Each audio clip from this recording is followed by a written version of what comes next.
socialism here in Mars, in Latin America, and in Asia. There is no way that you can help us by saying that socialism works in Europe, but in Latin America it doesn't, because we have a culture where just socialism always gets corrupted. No. Socialism always leads to corruption, and first comes socialism and then corruption, because socialism gives absolute power. And what happens with absolute power? Well, absolute corruption. So what we need to understand is that socialism means the control of all the production by a small group in government. And that always leads to the same things: trade barriers, different rules giving privileges to some businessmen against other entrepreneurs that don't have those privileges, collectivism, crony capitalism, artificial oligopolies, insane labor regulations where the unions become way more exploitative to the employers than the people that are supposedly giving those jobs. So we need to understand that instead of having the discussion of inequality about material goods, we need to start talking about equality under the law. If we are not all equal under the law, then the disasters of Venezuela happen. So what we need from Europe is that speech of understanding that socialism doesn't work. It didn't work in the Soviet Union, it didn't work in China, it didn't work in North Korea, it didn't work in Cuba, doesn't work in Venezuela, it wouldn't work in Mars. Because the way it is structured goes against human nature. It depends on humans not having rational behaviors for their own well-being. So that's the first thing. The second one that we need from Europe is the message that Scandinavia is not socialist. It is insane that these dictators like Hugo Chavez, Nicolás Maduro, Rafael Correa, Mujica, Lula da Silva, the Kirchners, they all portray Norway, Finland, Denmark, Sweden as the socialist paradise. And the worst thing of all is that if you ask 10 Latin American young people if Scandinavia is socialist, 9 of them will say you yes. And there are a lot of things that we should copy from Scandinavia, but socialism is not one of them. Scandinavia is always ranking on the top of the Index of Economic Freedom and Human Liberty that the Cato Institute is now measuring.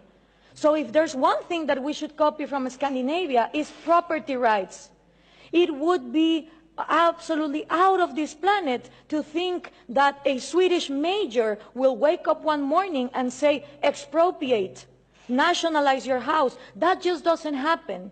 So it is absolutely absurd that countries in Latin America that are in the low ranking of economic freedom portray Scandinavia as examples of socialism.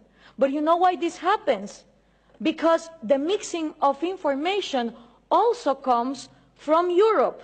Why? Because there's also this obsession with giving us aid instead of giving us trade. And the thing with foreign aid coming from Europe is that it finances the Marxist ideas, the NGOs that are against free market and that are against property rights. Let me give you an example. Most of people in Finland and Norway have no idea that their taxes they pay go to foreign aid for a Guatemalan NGO that is led by an indigenous Marxist leader, Bernardo Caal, who uses that money to be against hydroelectric power. Being Norway one of the countries #1 in hydroelectric power, where no one would think to close down a hydroelectric industry, they give tax-paying money to people in Guatemala that close down hydroelectric power.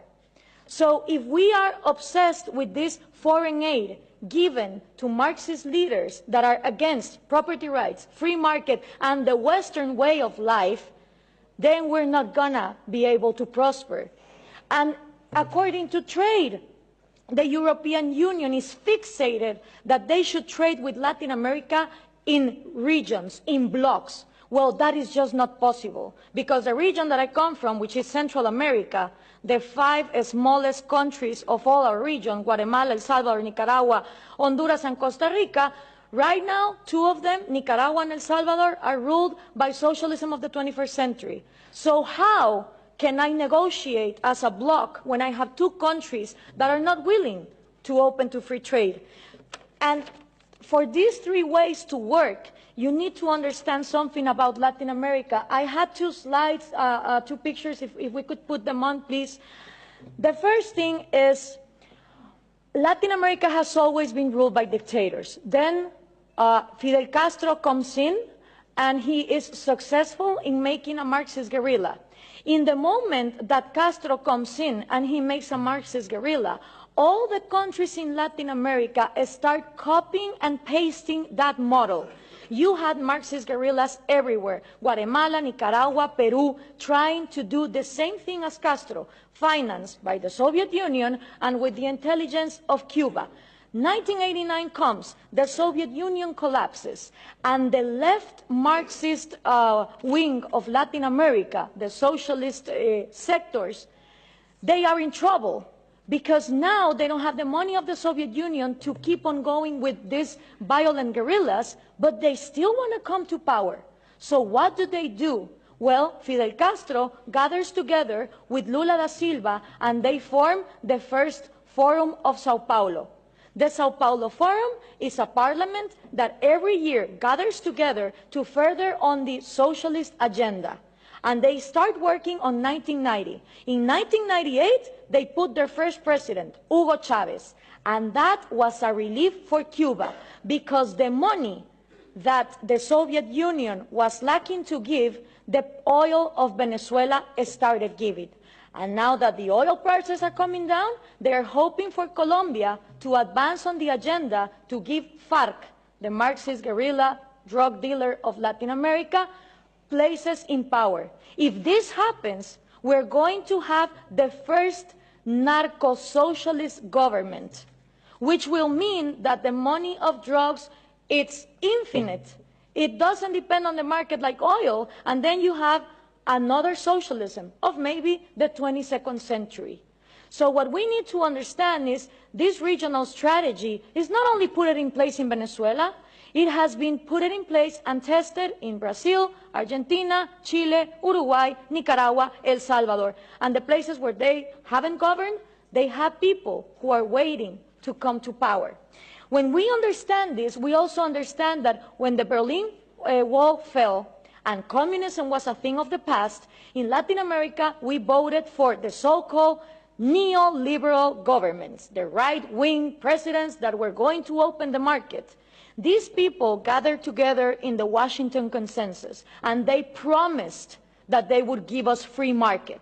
What did they do? They privatized everything. They privatized electricity, trains, radio stations, but they didn't liberalize them. They gave them as oligopolies and monopolies to their peers, and this created crony capitalism. But for most of the population, the one to blame was free market. I don't know if we can now put the picture, please. For the people, what is needed to be blamed is free market, when free market has never existed in Latin America. So it's always blaming the government, but expecting more government to come in and solve the problem, like this picture shows here. So what happened then? People started voting for socialism of the 21st century because they were going to, fix the mess that this crony capitalists did in the 90s. Venezuela was going to be the promised land. Caracas was going to be the New York City of Latin America. So what happened? All these people get in power, Chavez, Lula, Correa, Evo Morales, and instead of finishing with the privileges, the crony capitalism, the oligarchies, they become even worse. So why is this good news to us? Because people in Latin America don't know what to do. They tried with the right wing, and they think that too much of a free market failed, and then they tried for socialism of the 21st century, and it turns out that it didn't end poverty, it multiplied it.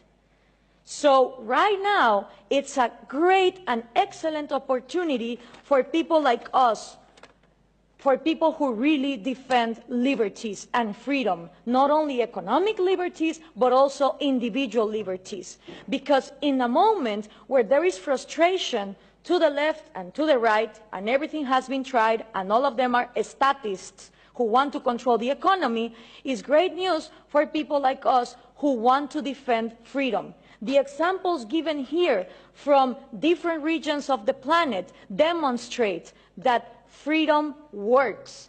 So what we need to input from Europe to Latin America is the right messages. Those messages include that Scandinavia is not socialist, that we need trade more than aid, and in order for institutions to follow up, it's not about material equality, it's about equality under the law and the rule of law. Thank you very much.